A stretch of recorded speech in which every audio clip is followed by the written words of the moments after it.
Trump के Iran Israel के बीच युद्ध रोकने के दावे को ईरान के हमलों ने झूठा साबित कर दिया है। यानी बड़बोले अमेरिकी राष्ट्रपति ट्रंप एक बार फिर गलत साबित हुए हैं। ट्रंप ने ईरान और इजराइल के बीच सीज फायर का दावा किया था। श्रेय लेने की भूख में ट्रंप ने देर रात ऐलान कर दिया कि उन्होंने इजराइल और ईरान जंग रुकवा दी है, लेकिन ईरान की ओर से इजराइल पर शुरू हुए हमलों से उनके दावों की हवा निकलती दिख रही है।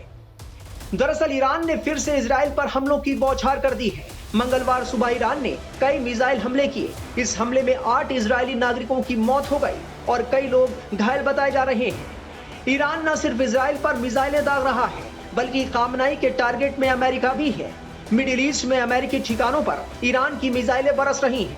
पहले कतर, उसके बाद इराक में अमेरिका के 3 ठिकानों पर हमले किए गए। ईरान की ओर से इजराइल में हमलों के बाद वहां कई शहरों में सायरन बज रहे हैं और लोग बंकरों में छिप रहे हैं।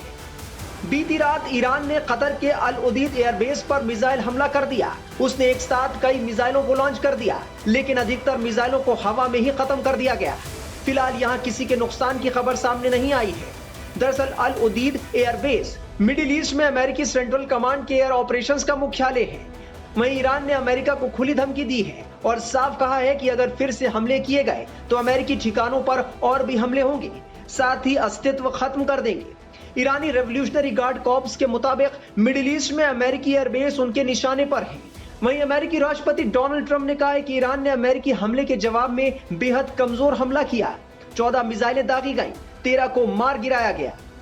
उधर डोनाल्ड ट्रंप ने सोशल मीडिया पर किए एक नए पोस्ट में दावा किया है कि इजराइल और ईरान करीब एक साथ मेरे पास आए और कहा शांति। मुझे पता था कि अब वक्त आ गया है, दुनिया और मिडिल ईस्ट ही असली विजेता हैं। दोनों राष्ट्र अपने भविष्य में जबरदस्त प्रेम, शांति और समृद्धि देखेंगे। उन्हें बहुत कुछ हासिल करना है और फिर भी अगर वो धर्म और सत्य के मार्ग से भटक गए तो उन्हें बहुत कुछ खोना पड़ेगा। इजराइल और ईरान का मुस्तकबिल असीमित है और महान वादों से भरा हुआ है। ईश्वर आप दोनों को आशीर्वाद दें। ईरान के विदेश मंत्री अब्बास अराक्ची ने अमेरिकी राष्ट्रपति डोनाल्ड ट्रंप के सीज फायर के दावे का खंडन किया है। ट्रंप के ऐलान के कुछ घंटों बाद जारी एक बयान में अराक्ची ने साफ किया कि ऐसा कोई समझौता नहीं हुआ। अराक्ची ने सोशल मीडिया पोस्ट में लिखा, जैसा कि ईरान ने बार बार साफ किया है, इजराइल ने ईरान पर जंग शुरू की है। अभी तक किसी भी युद्ध विराम सैन्य अभियानों को खत्म करने को लेकर कोई समझौता नहीं हुआ है। अमेरिका ने अपने हमलों में फोर्दो, नतांज और इस्फहान परमाणु ठिकानों को निशाना बनाया। इस बीच फोर्दो परमाणु प्लांट पर हमले की सैटेलाइट तस्वीरें सामने आई हैं। अमेरिका दावा कर रहा है कि फोर्दो परमाणु प्लांट को नष्ट कर दिया गया है। एक पूर्व यूएन परमाणु निरीक्षक डेविड अल्ब्राइट ने massive ordnance penetrator bunker busting बमों का जिक्र करते हुए कहा कि अमेरिका ने बमों के जरिए प्लांट को छेद दिया। मैं उम्मीद करता हूं कि प्लांट को नुकसान पहुंचा होगा। हालांकि सैटेलाइट इमेजरी के आधार पर परमाणु ठिकानों के नुकसान के स्तर का आकलन करना बेहद मुश्किल है। इसे लेकर जानकार भी कुछ साफ साफ नहीं कह रहे। ईरान का फोर्दो परमाणु प्लांट पहाड़ों के बीच में है, जो कि जमीन के अंदर बना हुआ है। सैटेलाइट इमेज में 6 छेद दिखाई देते हैं, जहां बंकर बस्टिंग बम पहाड़ में घुस गए। हालांकि जमीन के ऊपर तबाही साफ देखी जा सकती है।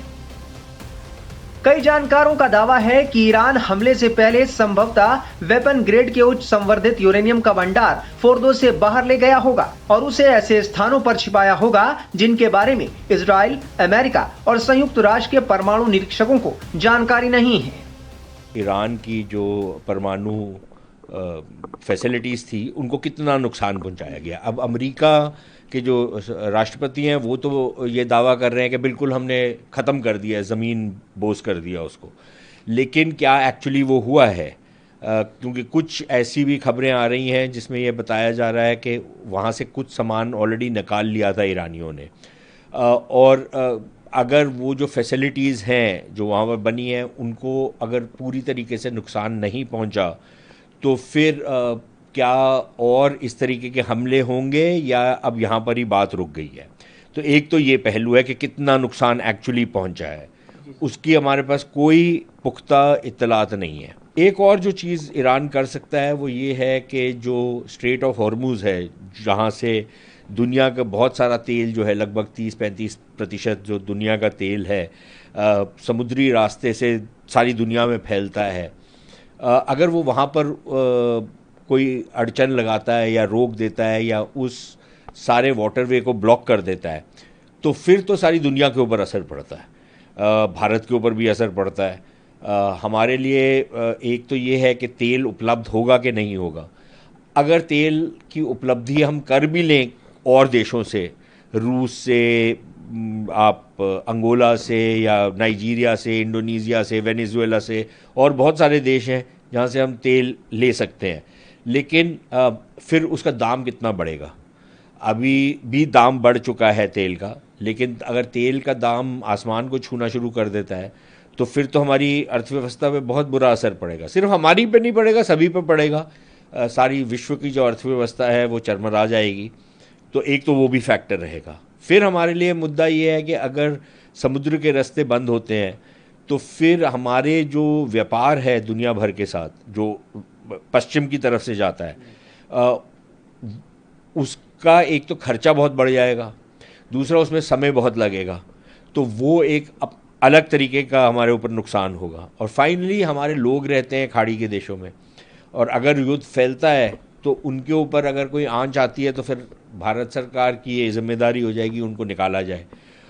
ईरान से तो निकाल सकते थे क्योंकि कोई बहुत ज़्यादा तादाद नहीं है ईरान में, लेकिन जो खाड़ी के देश हैं वहाँ तो बहुत बड़ी तादाद है लोगों की, तो कैसे निकालेंगे उनको। तो बहुत प्रॉब्लम्स तो हैं। और फाइनली सबसे बड़ी प्रॉब्लम ये है कि अगर ईरान के अंदर जो पहले हम देख चुके हैं सीरिया में, लिबिया में, इराक में, कोई तख्ता पलट का खेल चलता है और वहाँ पर एक गृह युद्ध वाली स्थिति पैदा हो जाती है, तो फिर ये सारा का सारा खित्ता अस्थिर हो जाएगा। एक तरफ ईरान ने इजराइल पर मिसाइल हमले तेज कर दिए हैं, दूसरी तरफ ईरान ने स्ट्रेट ऑफ हॉर्मुज को बंद करने का मन बना लिया है।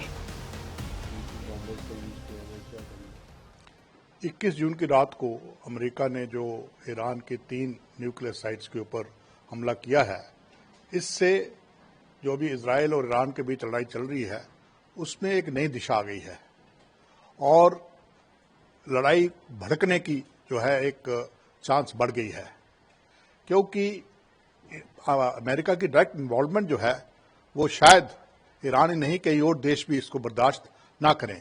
जैसे हाल ही में यमन ने तो अनाउंस भी कर दिया है कि वो भी ईरान के साथ इस लड़ाई में हिस्सा लेगा। तो इससे आगे क्या हो सकता है, अब आगे देखिए। सबसे पहली बात तो ये है कि क्या अमेरिका कंटिन्यू करेगा या सिर्फ इस बॉम्बिंग के बाद बंद कर देगा।